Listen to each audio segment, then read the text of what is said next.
network.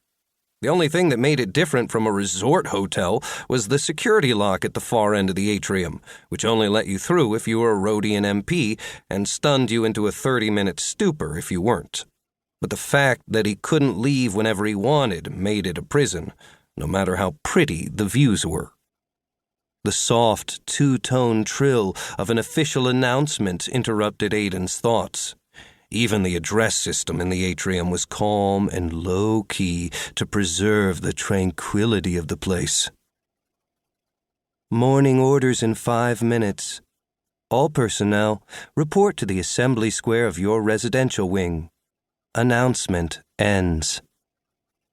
Aden rubbed his hand along his jawline to appraise his shave, even though he knew he hadn't missed any stubble this morning.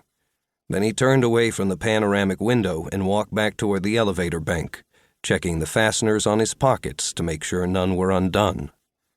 It had been 5 years since he had been in active military or worn a Grecian uniform, but his 12 years of service before the defeat had ingrained a lot of habits so deeply that he doubted he'd ever lose them. Morning orders were standard issue. Everyone, guards and prisoners alike, was on autopilot.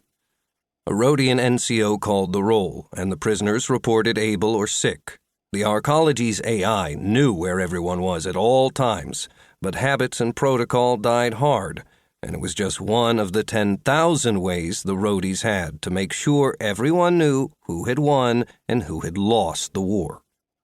After roll, a fresh-faced Rhodey lieutenant stepped up, and the NCO presented the POW platoon as inspected and ready.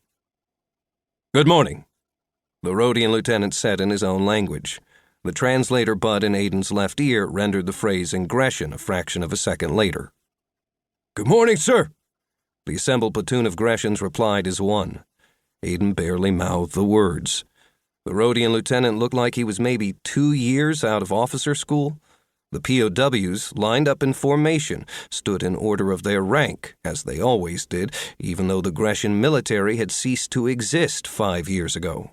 A quarter of the formation outranked the Rhodian lieutenant, and more than a few of them were old enough to be his father, Aden included. But the Rhodi officer was the detainment unit supervisor of the day, and therefore, by definition, their superior.